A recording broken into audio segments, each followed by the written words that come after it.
We continue to learn new and disturbing details about the case of a fired Sarasota County deputy charged with attempted murder. Last month, Frankie Bybee was arrested after the sheriff says the 18-year veteran detective tried to murder an elderly woman to cover up the crimes he committed against her. Well, now, according to a new Internal Affairs report, Bybee might also face charges of prostitution.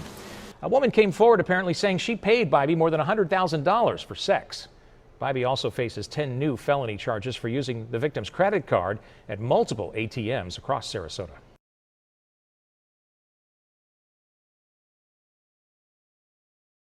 Meantime, a former local deputy allegedly on call for sex. This man already facing attempted murder charges, and now investigators claim he also moonlighted as a prostitute. ABC Action News reporter Michael Paluska joins us live from Sarasota with a bizarre twist here. Michael? Wendy, when you go through this Internal Affairs report, it's absolutely unbelievable what you're reading. Things happening while he was on duty in his patrol vehicle. He's still here at the county jail tonight, and this investigation really is just getting started. Our cameras were the only ones there as Sarasota detectives seized Frankie Bybee's truck from his Bradenton home. Investigators say it could have evidence related to the attempted murder of 83-year-old Marcia Soul. Sheriff Tom Knight says Bybee befriended Soul last year during a call to her home. The sheriff says he then took advantage of the 83-year-old, sold her dog on Craigslist, and used her debit card at multiple ATMs to withdraw money from her accounts. One withdrawal was even in uniform.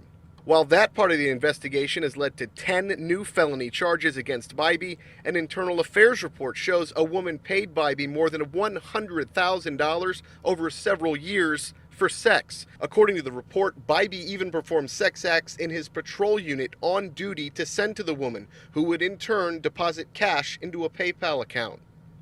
All of this unraveling as Sarasota investigators dig deeper into the life of the married father of three who the sheriff says tried to commit murder to cover up his tracks. Bybee mounted the victim and, while holding her down, forced prescription medication into her mouth.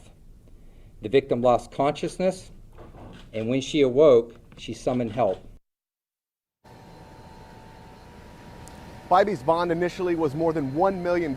Today, a judge decided to drop it to $365,000. People we spoke to in both the neighborhoods affected by this story told us that they are extremely concerned now that he will post that bond, and apparently there are some people trying to help him raise that money. We're live here tonight at the Sarasota County Jail. Michael Paluska, ABC Action News.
Good morning, everybody, and thank you for being here. I know it was kind of a quick turnaround. It was kind of a fluid morning for us. And like Caitlin said, we are still investigating this. It is a fluid investigation. I'm going to do everything I do to give you the information about an arrest that we made around 7 o'clock this morning, and we will keep you informed of other developments that may come up as this investigation continues. At 7 a.m. this morning, deputies with the Sarasota County Sheriff's Office arrested Frankie Eugene Bybee, an 18-year Sheriff's Office employee, after allegations of harassment by a 79-year-old Sarasota woman led to a criminal investigation and felony charges. Bybee's actions were first called into question on December the 20th, 2016, when the victim reported to us that Bybee was harassing her. An internal affairs investigation was launched and quickly revealed that Bybee had befriended the victim after responding to her home for a call for service on October the 21st, 2016. Bybee began making regular visits to the victim's home while on and off duty, and also introduced the victim to several members of his family. Detectives learned that Bybee took possession of the victim's dog while she was hospitalized and received a check for $1,000 in the event that the dog had any medical needs while the victim was away. Bybee deposited the money in his personal bank account and later told our detectives that he had rehomed the dog on Craigslist. The victim told us that Bybee only had permission to watch the dog while she was away and was not entitled to keep it or sell it. The photo to my left over here you can see is a text message from Bybee that he sent to the victim while she was hospitalized. It was at this time that we recognized Bybee initiated a relationship with the victim for both his personal and financial gain. On January 9th, 2017, an envelope addressed to Bybee was delivered to our main office here in Sarasota. Within the envelope were 4 checks belonging to the victim, made out to Bybee and his 3 children, totaling $65,000. When shown the check, the victim states she didn't write or sign the checks. A forensic analysis found Bybee's fingerprint on one of the checks. He was immediately removed and placed on administrative leave. 3 days later, on January 12th, patrol deputies were called out to the victim's home. The victim reported that Bybee entered her unlocked home while wearing dark clothing and blue latex gloves. Bybee mounted the victim and, while holding her down, forced prescription medication into her mouth. The victim lost consciousness, and when she awoke, she summoned help. It was determined that her home was filled with carbon monoxide after the internal door to her garage was left open and her car was left running. Our investigation revealed that Bybee attempted to kill the victim and make it appear to be a suicide. Fortunately, she was unsuccessful and she survived the attack. With signed arrest warrants this morning, detectives today arrested Bybee and booked him into the Sarasota County Jail, where he faces the following charges: exploitation of the elderly by using his position as a law enforcement officer and person of trust to gain access to the victim's home, dog, assets, and potentially more. Bybee asked the victim for her financial account information, withheld her dog, visited her in the hospital in order to further establish and take advantage of their relationship. Petty theft for stealing the victim's checks and mailing them to the sheriff's office, where latent print examiners found Bybee's fingerprints. Forgery for unlawfully signing the victim's name on 4 checks made out to Bybee and his 3 children in a total of $65,000. Grand theft for Bybee's attempt to deprive the victim of $65,000. Grand theft for depriving the victim of her dog, which we learned would be estimated to be worth about $900. Burglary of an occupied dwelling for the offense on January the 12th, when Bybee unlawfully entered the victim's home with the intent to kill her. Battery on a victim of 65 years or older for the offenses of January 12th, when Bybee attempted to force the victim to take pills, knock her unconscious, causing lacerations, abrasions, and the bruising of her body. Attempted murder for the January 12th offenses in which Bybee burglarized the victim's home, attempted to force her to take prescription medication, and left her internal garage door open and the car running in order to fill her home with carbon monoxide, for the purposes of killing her and making the incident appear to be a suicide. I want to say, too, is that we have initiated, we wanted to make sure we handled Mr. Bybee with our criminal actions, and Florida statutes has certain career service rights of employees that are in public sector, and we have initiated the paperwork for his termination, which will be followed up, but we wanted to get him arrested so he couldn't victimize people anymore. I think it's important to relay to the public that Bybee's actions not only do not reflect the nearly 1,000 members of this agency who represent it every day, who are around kids, who are out there in the public, who this community has trust in. The integrity and the honor of this agency is not reflective of Frank Bybee's actions. It's beyond unacceptable an individual who works in a position of trust and guardianship to their community is capable of heinous crimes like Frankie Bybee committed. His actions are a disgrace not only to this agency, but to the law enforcement profession. As the head of this agency, I can tell you that his colleagues that he has worked with are extremely disappointed, as I'm sure the community is. Our team of detectives, since this came about, has worked tirelessly to pursue every lead and will continue to do so and continue to gather more information because this is still an open, fluid investigation. We have a lot more work to do on this. I think it's important that since he's worked here for 18 years, we would urge anybody in the public that has had contact with him, has maybe not contacted us, but something didn't seem right in his actions towards them, or maybe he has done something that they wish they would have reported and they would like to do so now, to contact our criminal investigation section at 941-861-4932. And like I said, we still have a lot more work to do with this. We have subpoenas out, and we'll provide that information when we can in the future. But right now, he is in the Sarasota County Jail. We wanted to get him out of the public so he couldn't exploit anybody else. So with that, I'll do the best I can do to take a couple questions. I hope I've given you everything you need. Go ahead, John. Sheriff, can you tell us about the relationship you had with this woman? Was it romantic in any nature?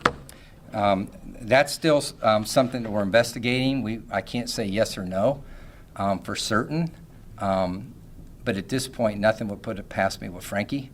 But certainly, nothing at this point would lead us to believe that.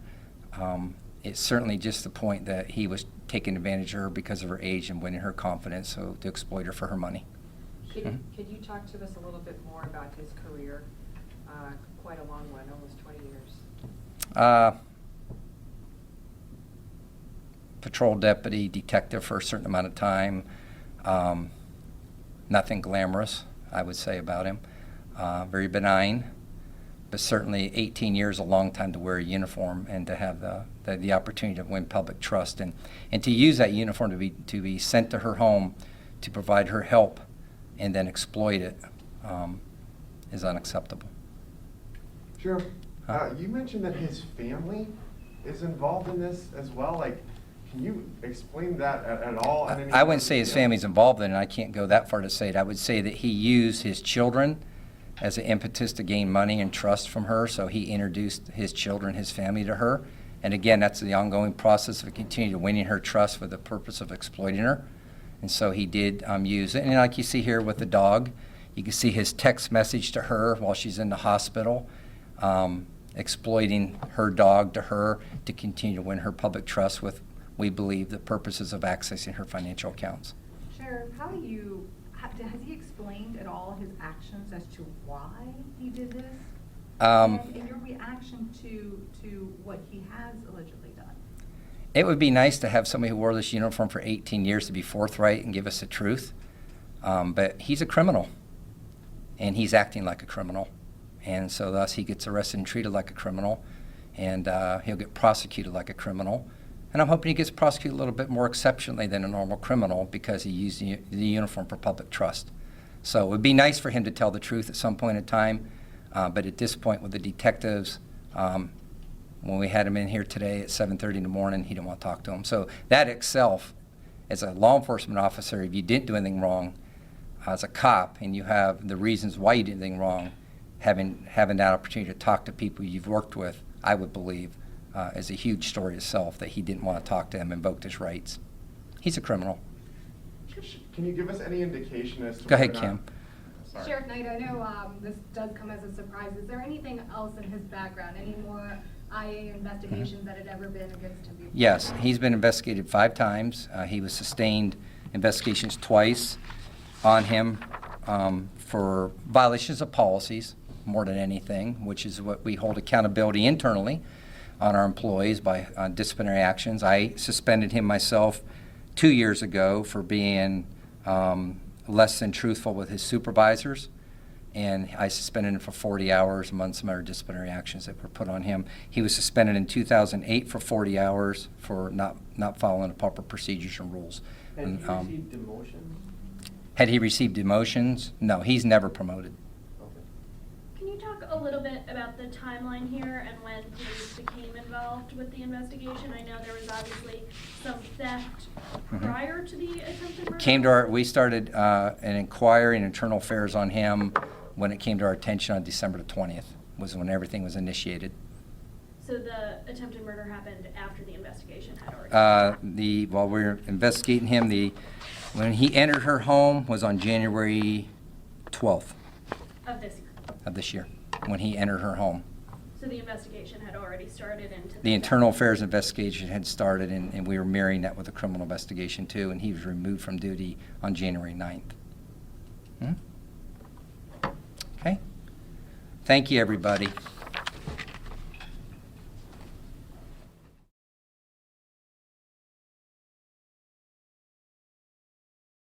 This is ABC Action News. It would be nice to have somebody who wore this uniform for 18 years to be forthright and give us the truth, but he's a criminal. From trusted deputy to attempted murder suspect, the intricate scheme this lawman is accused of hatching against a 79-year-old woman and his history of breaking the rules that we've uncovered. Good evening, everyone. I'm Jameis Dewar. And I'm Wendy Ryan. Thanks for joining us. Tonight, the Sarasota County Sheriff calling one of his own a disgrace. A nearly 20-year veteran of the Sheriff's Office now in jail for attempted murder and exploiting a 79-year-old woman. Carson Chambers is live outside the Sarasota County Jail with the way the sheriff says the deputy planned to make the murder look like a suicide. Carson?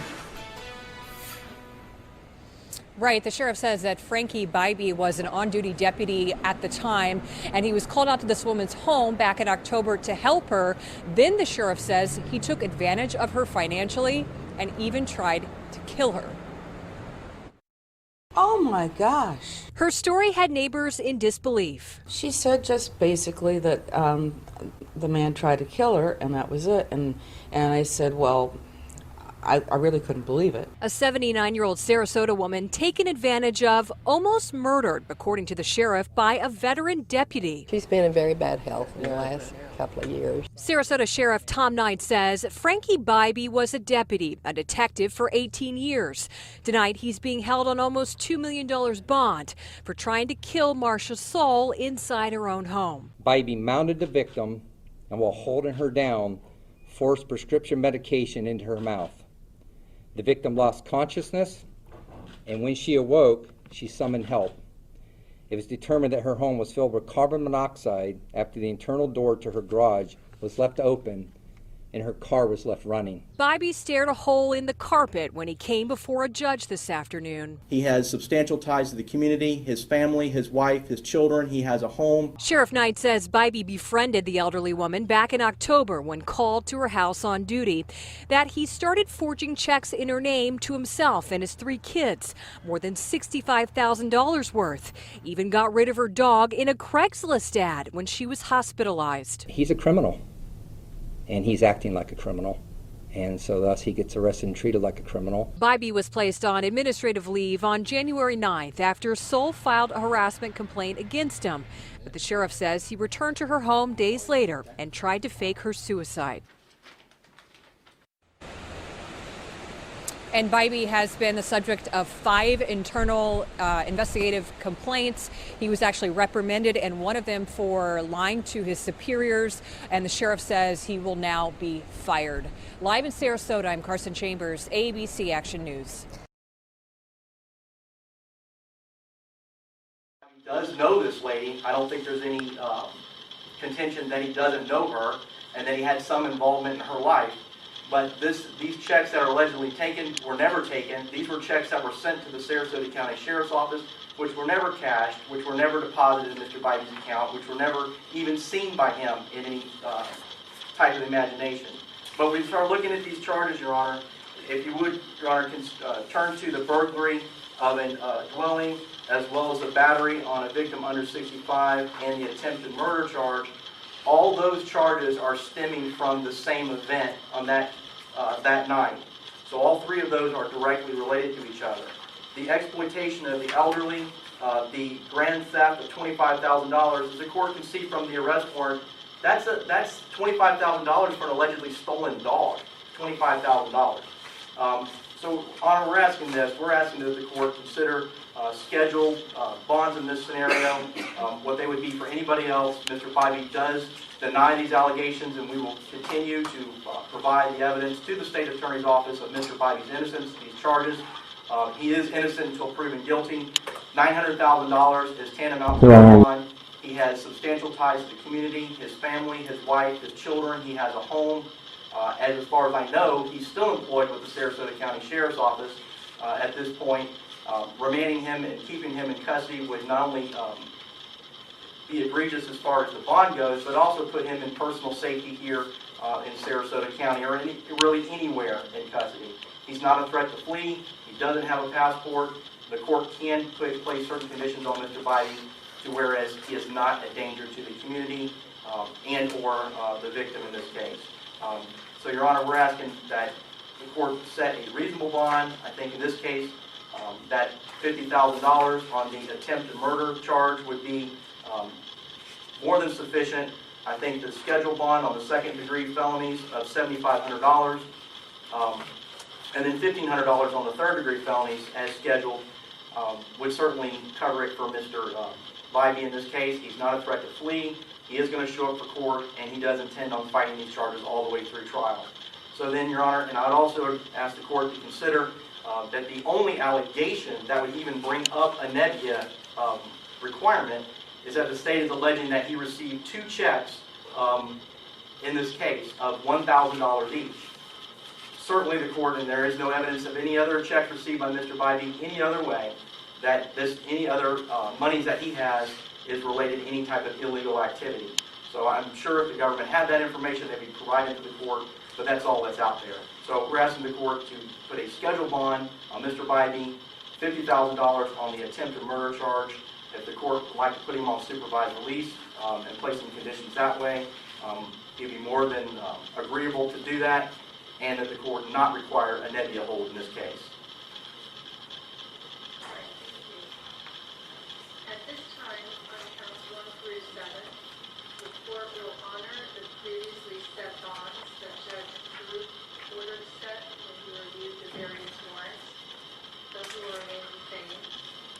As to count 8, the attempted murder charge, I'll honor the state's request and set the bond at $900,000 based upon the facts of the case. As to all counts, the defendant shall be placed on high supervised release.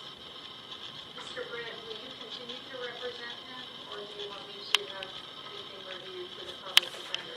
I am going to be representing him, Your Honor. Okay. There was no argument as or against probable cause, and the court finds probable cause as to all 8 charges at this time. The following special conditions on all counts for the high supervised release include the following with 0 tolerance. No contact in any way, shape, or form with the alleged victim whose initials are MS, and full name is written on the court appearance record. There is no return to the property located at 3296 Brompton Lane in Sarasota, Florida. Do not possess a firearm or ammunition while on the form of pre-trial release. And the court will grant the state's request for the equivalent of a NEDIA hold, that a hearing would need to take place prior to any bond being posted. The arraignment date is February 24th. Is there anything else from the state? No, Judge.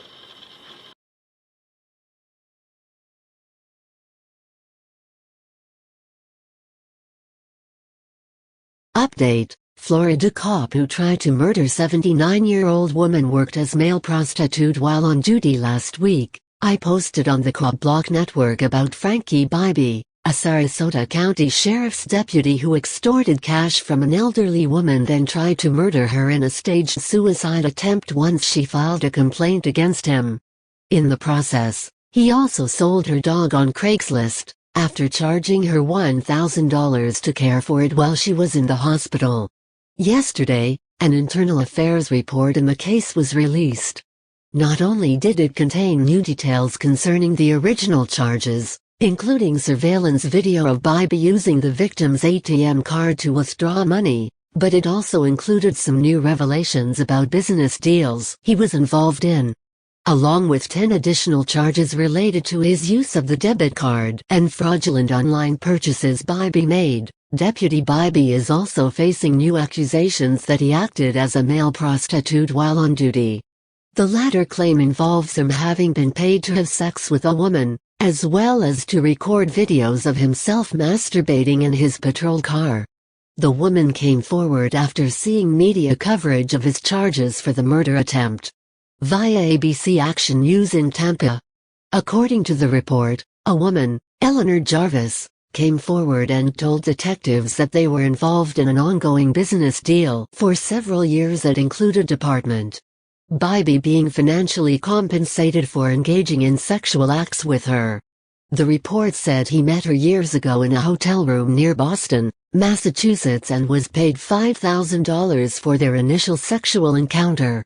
The report also said that Bybee would record himself in a sex act in his patrol vehicle while on duty and send the video to her via an app called Tango, and then she would transfer $500 into his PayPal account. The total payout, according to law enforcement, for these acts was more than $100,000. The sheriff said Bybee's actions were first brought to their attention on January 9. That is when Marcia Soule filed a complaint against then-Deputy Bybee. Bybee, according to Knight, responded to a call for service at Soule's home on October 21. He befriended Soule and began to take advantage of her.